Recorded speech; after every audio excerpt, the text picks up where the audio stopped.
Hello everyone, welcome back to the series Research Methodology and Statistics, second class part 2. Previous class में part 1 में हम discuss कर चुके हैं independent variable and dependent variable completely और variable की definition. आज हम डिस्कस करने वाले हैं एक्सटेनियस वेरिएबल टाइप्स. क्या क्या कौन कौन से टाइप्स एक्सटेनियस वेरिएबल के, मीनिंग क्या है एक्सटेनियस वेरिएबल का, उसके टाइप्स कौन कौन से हैं.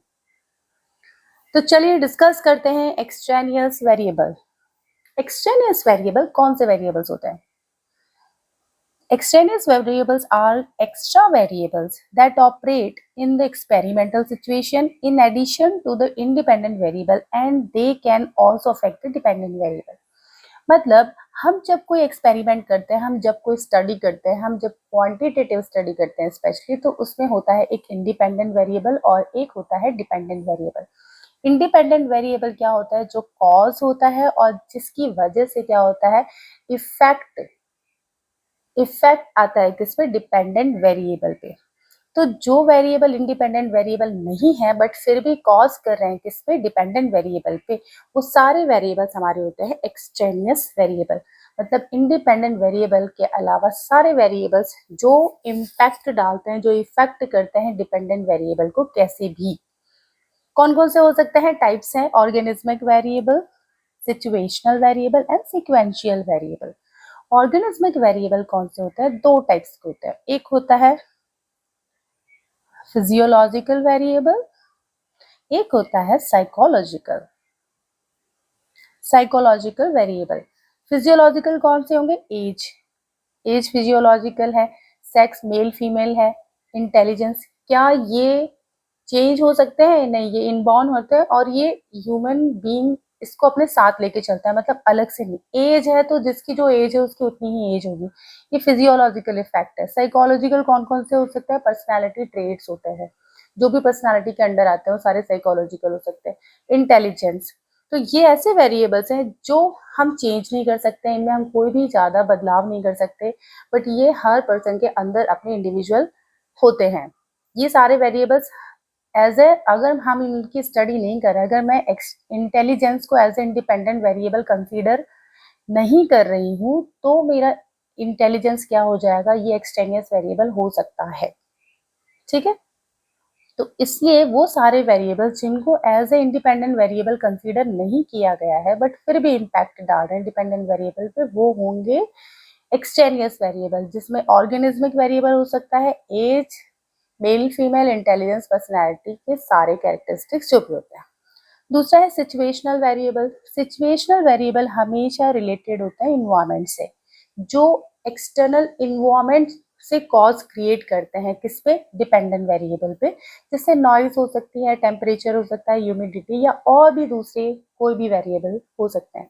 Sequential variable. सीक्वेंशियल वेरिएबल कौन से होते हैं? जो वेरिएबल सीक्वेंस इफेक्ट डालते हैं. फॉर एग्जाम्पल, सपोज कीजिए कि अगर मैं एक मेमोरी लिस्ट का इफेक्ट देखना चाहती हूँ. मेमोरी लिस्ट, ये मेमोरी लिस्ट 3 टाइप्स की है.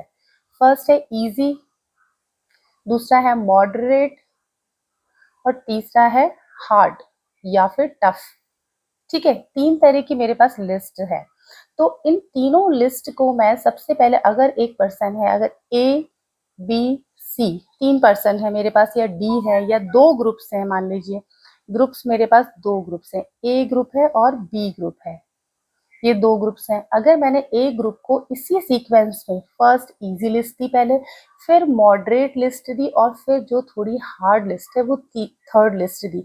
अगर इसी सीक्वेंस में मैंने ए पर्सन को दी, ए ग्रुप को दी, ये हमारे क्या है? ये है हमारे ग्रुप्स.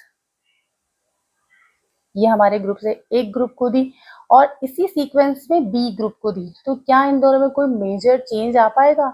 मेजर चेंज हम यहाँ पे डिटेक्ट नहीं कर पाएंगे, क्योंकि सेम सीक्वेंस में हमने यहाँ पे लिस्ट दी है. लेकिन अगर एक ग्रुप को मैं easy, moderate then hard list देती हूँ और दूसरे ग्रुप को मैं देती हूँ हार्ड, मॉडरेट और इजी लिस्ट, या फिर मैं पहले मॉडरेट लिस्ट दे देती हूँ देन इजी और फिर हार्ड लिस्ट देती हूँ, तो इससे हम देख सकते हैं कि तीनों लिस्ट में क्या चेंजेस हैं, तीनों किस तरह से रिजल्ट्स को अफेक्ट करती है. तो यही होता है सीक्वेंस इफेक्ट. ये भी एक तरीके से क्या करता है? एक्सटेनियस वेरिएबल काम करता है.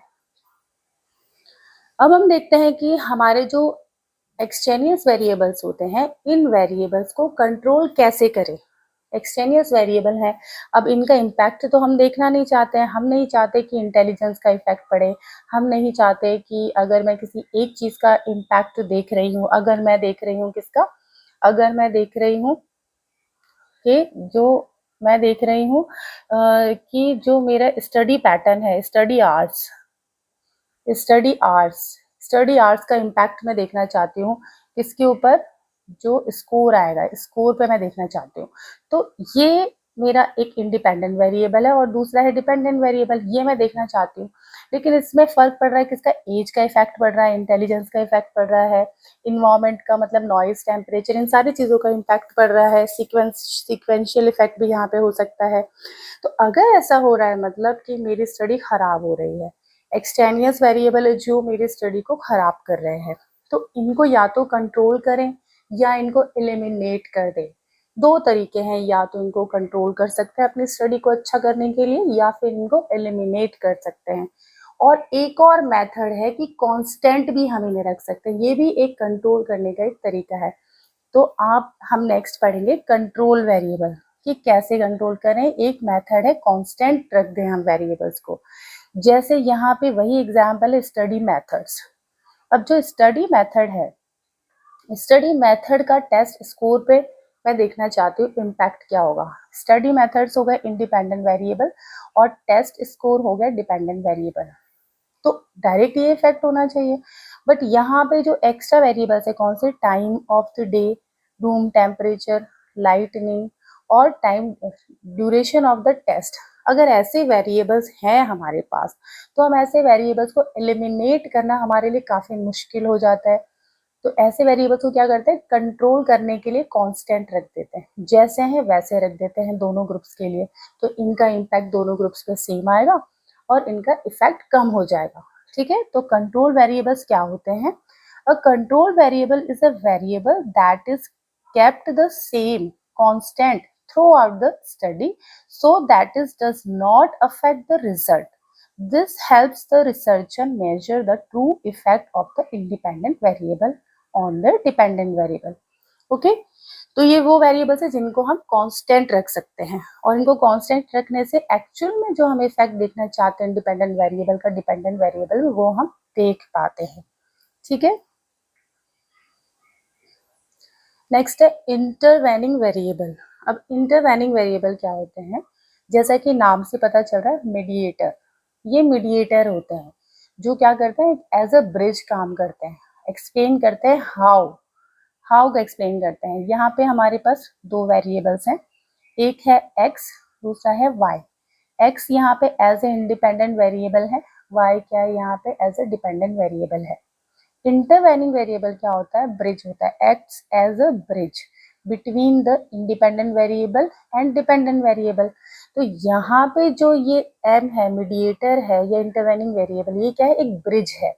ब्रिज का मतलब समझते हैं कि ब्रिज पे होके से ही आपको जाना पड़ेगा। अगर यहाँ पे मैं लिख दूँ एक रिवर, एज अ रिवर मान ले, रिवर है यहाँ पे, रिवर के ऊपर मीडिएटर वेरिएबल को हमने मान लिया ब्रिज। तो अगर आपको यहाँ से क्रॉस करके जाना है, यहाँ पे दूसरी जगह पे जाना है, तो आपको क्या करना पड़ेगा, ये ब्रिज क्रॉस करना पड़ेगा पहले, तभी तो यहाँ तक जा पाएंगे। तो वैसे ही इंटरवेनिंग वेरिएबल है, ये हमारी स्टडी के लिए काफ़ी इंपॉर्टेंट है। अगर इंटरवेनिंग वेरिएबल नहीं होगा तो जो रिलेशनशिप है, मैकेनिज्म है जो इंडिपेंडेंट और डिपेंडेंट वेरिएबल का, वो हम एक्सप्लेन नहीं कर पाएंगे, है ना। इम्पैक्ट हम नहीं देख पाएंगे इंडिपेंडेंट वेरिएबल का डिपेंडेंट वेरिएबल में अगर इंटरवेनिंग वेरिएबल को हटा दिया जाए। ठीक है, ये क्या एक्सप्लेन करता है, हाउ को एक्सप्लेन करता है। अब हम एग्जाम्पल देखते हैं, जैसे यहाँ पे है job satisfaction as a independent variable है, एक्स, वाई क्या है यहाँ पे डिपेंडेंट वेरिएबल है, मतलब हायर प्रोडक्टिविटी। और मीडिएटिंग वेरिएबल या इंटरवेनिंग वेरिएबल क्या है, एम्प्लॉय मोटिवेशन। अब यहाँ पे देखिए कि अगर जॉब से सेटिस्फाई है, दो टाइप के लोग हैं, ए एंड बी, दो टाइप के लोग हैं, हम स्टडी कर रहे हैं। अगर जो पर्सन दोनों जॉब से सेटिस्फाई है, मान लिया हमने दोनों जॉब से सेटिस्फाई हैं, लेकिन ए तो सेल्फ मोटिवेटेड है, ए क्या है, ए मोटिवेटेड है, तो जब वो काम करते हैं तो वो अच्छी परफॉर्मेंस देंगे, हायर प्रोडक्टिविटी मिलेगी। लेकिन बी है वो भी जॉब से तो सेटिस्फाई है, लेकिन वो काम करने के बिल्कुल भी इंटरेस्टेड नहीं है, काम नहीं करना चाहते। उनको लगता है कि मुझे सैलरी अच्छी मिल रही है, मुझे सारी फैसिलिटीज मिल रही हैं, मुझे जितने भी अलाउंस है सब बहुत अच्छे से मिल रहे हैं, तो मैं क्यों काम करूं जब सब कुछ मुझे ऐसे ही मिल रहा है। तो ये मोटिवेटेड नहीं है, और जब ये मोटिवेटेड नहीं है तो ये काम नहीं करेंगे, और काम नहीं करेंगे तो क्या हुआ, हायर प्रोडक्टिविटी यहाँ पे नहीं होगी। इसलिए जो एम्प्लॉय मोटिवेशन है ये यहाँ पे बहुत ज्यादा इंपॉर्टेंट है। अगर मोटिवेशन नहीं होगा तो प्रोडक्टिविटी नहीं होगी ना। तो जॉब सेटिस्फेक्शन का इम्पैक्ट हायर प्रोडक्टिविटी पे देख ही नहीं पाएंगे। इसलिए यहाँ पे इंटरवेनिंग या मीडिएटर वेरिएबल बहुत ज्यादा इंपॉर्टेंट हो जाता है। नेक्स्ट है मॉडरेटिंग वेरिएबल। मॉडरेटिंग वेरिएबल्स क्या होता है? मॉडरेटिंग वेरिएबल को समझने के लिए हमें ये दो वर्ड पे फोकस करना जरूरी है।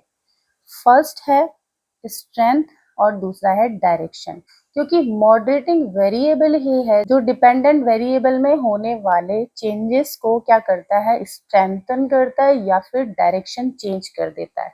जैसे क्या लिखा है यहाँ पे, रोल क्या है मॉडरेटिंग वेरिएबल का, मॉडरेटर अफेक्ट्स द स्ट्रेंथ और direction of the relationship between the independent and dependent variable. ठीक है, इसका पर्पस क्या है, answer the question for whom और under what condition does this relationship hold.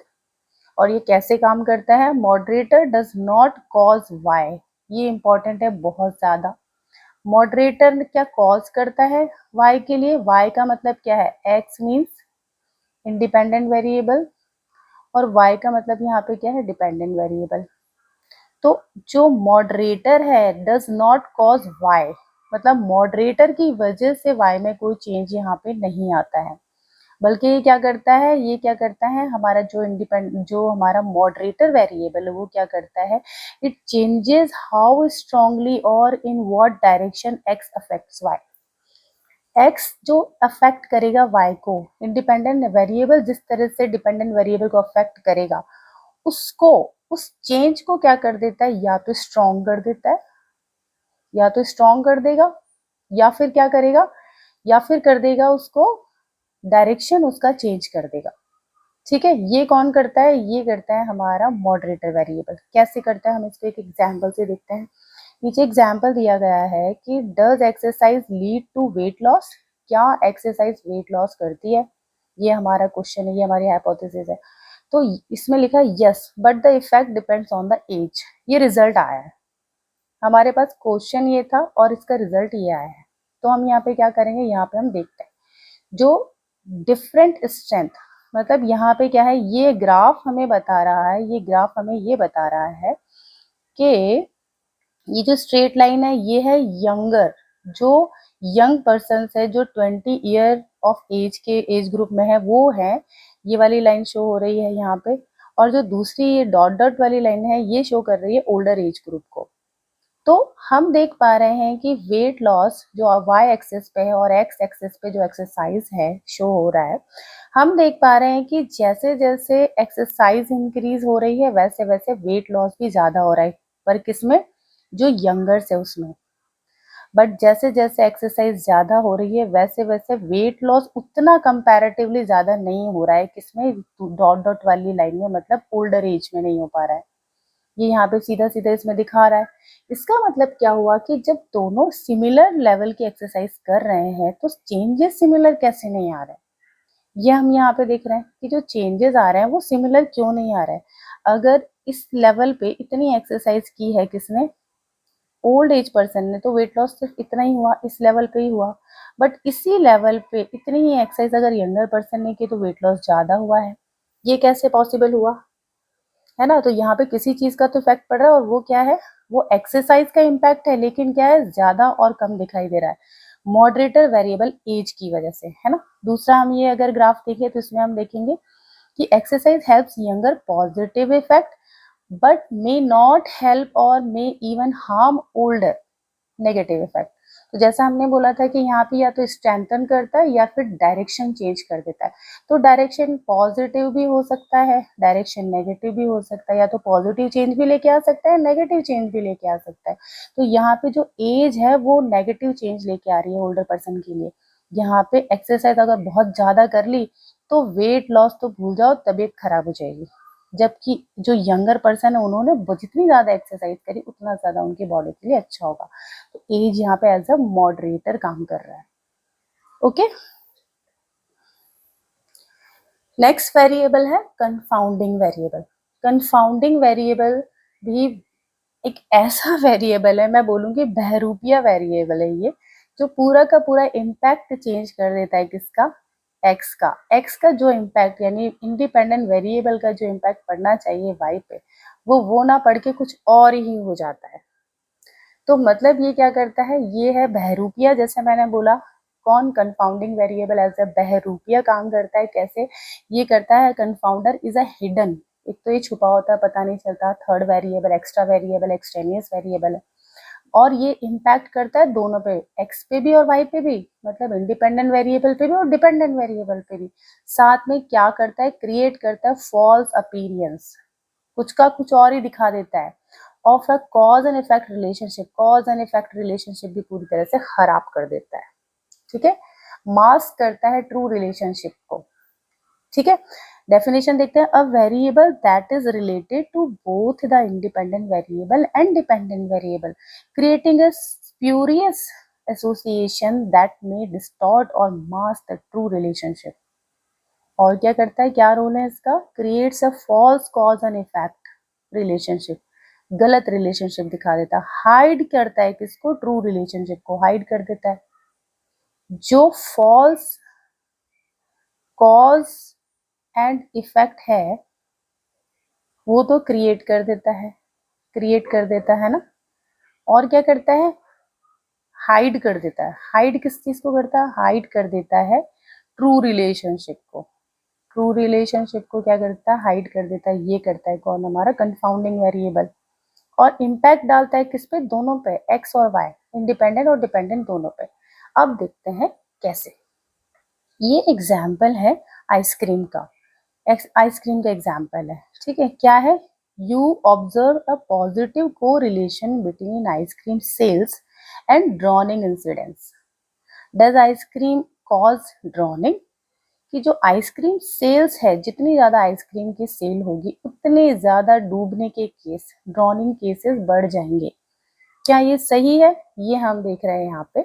तो देखिए, जैसे जैसे ड्रॉनिंग केसेस बढ़ रहे हैं वैसे वैसे आइसक्रीम सेल्स भी बढ़ रही हैं, आइसक्रीम सेल्स जैसे जैसे बढ़ रही हैं ड्रॉनिंग केसेस भी बढ़ रहे हैं, है ना। देख रहे हो आप कि दोनों साथ साथ बढ़ रहे हैं। और यहाँ पे हम देखते हैं अब, क्या एक्चुअल में ड्रॉनिंग केसेस के लिए आइसक्रीम जिम्मेदार है, डूबने के लिए आइसक्रीम जिम्मेदार है क्या, नहीं है। लेकिन हम इम्पैक्ट देख रहे हैं इन दोनों का, और यहाँ पे जबकि इम्पैक्ट कर रहा है कुछ और ही, कंफाउंडिंग यहाँ पे कौन सा वेरिएबल कर रहा है, यहाँ पे कंफाउंडिंग कर रहा है temperature. The real picture with confounder, confounder यहाँ पे क्या है, यहाँ पे टेम्परेचर कंफाउंडर है। टेम्परेचर, एक्चुअली टेम्परेचर की वजह से ही आइसक्रीम सेल्स भी इंक्रीज हो रही है और ड्रॉनिंग केसेस भी इंक्रीज हो रहे हैं। टेम्परेचर यहाँ पे कंफाउंडर है, टेम्परेचर इंपॉर्टेंट है। हमने टेम्परेचर को तो कंट्रोल नहीं किया, ना ही हम टेम्परेचर स्टडी कर रहे हैं, सिर्फ हम इम्पैक्ट देख रहे हैं आइसक्रीम सेल्स का, इसलिए दोनों में रिलेशनशिप पॉजिटिव बता रहा है, दोनों एक साथ इंक्रीज हो रहा है। बट एक्चुअल में क्या है, कंफाउंडर हमारे लिए यहाँ पे एक अलग से वेरिएबल है जो इम्पैक्ट कर रहा है पूरे के पूरे रिजल्ट्स को। तो कंफाउंडर ऐसे इम्पैक्ट करता है, hot weather increases both ice cream sales and swimming activity leading to more drowning cases. ठीक है, तो यहाँ पे टेम्परेचर या हॉट समर वेदर क्या है, वो हमारा कंफाउंडिंग वेरिएबल है, वो कॉज कर रहा है दोनों में। जैसे हमने बोला था कि इंडिपेंडेंट वेरिएबल और डिपेंडेंट दोनों को कॉज करेगा, कौन करेगा, टेम्परेचर कर रहा है यहाँ पे, और टेम्परेचर हमारे यहाँ पे क्या है, कंफाउंडिंग वेरिएबल है। ठीक है, तो कंफाउंडिंग आप समझ गए होंगे आई होप। ये कंपैरिजन टेबल है, कंपैरिजन टेबल है, जिसमें हम देखेंगे कि मॉडरेटिंग, इंटरवेनिंग और कंफाउंडिंग क्या है। मॉडरेटिंग वेरिएबल, जैसा कि हम देख रहे थे कि मॉडरेट करता है, क्या करता है, अफेक्ट करता है स्ट्रेंथ को और डायरेक्शन को। मॉडरेटर वेरिएबल जो दोनों का जो रिलेशनशिप एक्स एंड वाई का, उसको चेंज कर देता है, या तो पॉजिटिव कर सकता है, नेगेटिव कर सकता है, स्ट्रेंथ कर सकता है, अच्छा कर सकता है, खराब भी कर सकता है। ठीक है, ये मॉडिफायर है। इंटरवेनिंग वेरिएबल ऐसा है कि इंटरवेनिंग वेरिएबल एक्सप्लेन करता है process and mechanism behind the relationship. अगर ये नहीं होगा तो फिर कुछ नहीं होगा। कंफाउंडिंग वेरिएबल क्या करता है, ये क्रिएट करता है स्प्यूरियस और डिस्टॉर्टेड रिलेशनशिप। मतलब एक धोखा या मैं कहूँ कि बहरूपिया है जो पूरे का पूरा चेंज कर देता है कॉज और इफेक्ट रिलेशनशिप को। ठीक है, तो ये तीनों का चेंजेस है। मॉडरेटर क्या करता है, चेंजेस द इफेक्ट। मीडिएटर क्या करता है, एक्सप्लेन द इफेक्ट। और कंफाउंडर क्या करता है, क्रिएट अ फॉल्स इफेक्ट। तो चलिए अब हम कुछ क्वेश्चंस डिस्कस कर लेते हैं जो हमने अभी तक पढ़ा है उसके बेस पे। फर्स्ट क्वेश्चन है, a researcher uses an experimental design to study the effect of music on memory. In this experiment the independent variable is.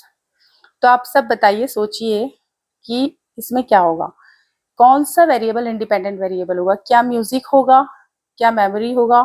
Both music and memory होगा? नीदर म्यूजिक नोर मेमोरी। एक experiment कर रहे हैं researcher और उसमें वो impact देखना चाहते हैं म्यूजिक का मेमोरी के ऊपर देखना चाहते हैं। आप ये बताइए इसमें कौन सा वेरिएबल इंडिपेंडेंट वेरिएबल है? तो इसमें बहुत क्लियरली पता चल रहा है क्योंकि म्यूजिक का इम्पैक्ट देखना है मेमोरी पे, इसलिए जो म्यूजिक है वो हमारा क्या है, इंडिपेंडेंट वेरिएबल। सेकेंड क्वेश्चन है, according to whom variable is a property that takes as different values. ये बात किसने बोली है, कौन से इसमें से जो इतने रिसर्चर हैं उनमें से किसने ये बात बोली है? तो ये बात बोली है कर्लिंगर ने। ये हमने जब मीनिंग और डेफिनेशन किया था तो वहां पे हमने इस बात को डिस्कस किया था। कभी कभी असिस्टेंट प्रोफेसर के एग्जाम में ऐसे क्वेश्चंस पूछ लिए जाते हैं। नेट में तो जनरली ऐसे क्वेश्चंस नहीं पूछते हैं। नेट में तो ये पूछ सकते हैं कि इंडिपेंडेंट वेरिएबल डिपेंडेंट वेरिएबल कौन सा है, ये जरूर पूछ लेते हैं, बट ऐसे क्वेश्चन नहीं पूछे जाते। लेकिन असिस्टेंट प्रोफेसर के एग्जाम्स में या टीजीटी पीजीटी ऐसे दूसरे एग्जाम्स में इस तरह के क्वेश्चन पूछे जाते हैं। क्वेश्चन 3 है, researchers are often unable to control extraneous variable when they use the case study method। जो रिसर्चर है वो एक्सटेनियस वेरिएबल को कंट्रोल करना उसके लिए मुश्किल होता है। कब? जब वो करता है केस स्टडी करते हैं। This lesser degree of control, ये जो कंट्रोल नहीं कर पा रहे हैं या कम कंट्रोल कर पा रहे हैं, it difficult to use the case study method. तो ये क्या है, इसकी वजह से क्या होता है? क्या draw cause effect conclusion about behaviour, ये हो सकता है। डेवलप प्रिडिक्शंस ऑफ बिहेवियर, ये हो सकता है। Consider alternative theoretical explanation of behaviour, ये हो सकता है। Develop description of behaviour. तो ये जो लेसर डिग्री ऑफ कंट्रोल है, जो एक्सटेनियस वेरिएबल को कंट्रोल नहीं कर पाते हैं, तो ये क्या है? इसकी वजह से क्या डिफिकल्टी आती है? कौन सी डिफिकल्टी आती है रिसर्चर को, ये पूछ रहे हैं। तो इनमें से कौन सा ऑप्शन होगा? इनमें से होगा first option, draw cause effect conclusion about behaviour. मतलब क्योंकि केस स्टडी है, केस स्टडी है तो ऑब्वियसली वो क्या है, वो पास्ट में जो अभी तक हो गया उस पर स्टडी हो रहा है। वहाँ पे इंडिपेंडेंट वेरिएबल और डिपेंडेंट वेरिएबल का कोई काम नहीं है, हम डिस्कस कर चुके हैं। क्वालिटेटिव स्टडी है, यहाँ पे हम कॉज एंड इफेक्ट रिलेशनशिप देख ही नहीं सकते हैं क्योंकि हम कंट्रोल नहीं कर सकते किसी भी तरह से, ये तो ऑलरेडी हो चुका है। ठीक है, तो यहाँ पे क्या होगा, यहाँ पे हमें सबसे ज्यादा डिफिकल्टी किस में आएगी? Draw cause effect conclusion about behavior। If you found this class is helpful, please take a moment to like the video and share it with your fellow learners. Your support keeps us going. Join our Telegram channel for notes and regular updates. See you in the next video. Thank you for watching.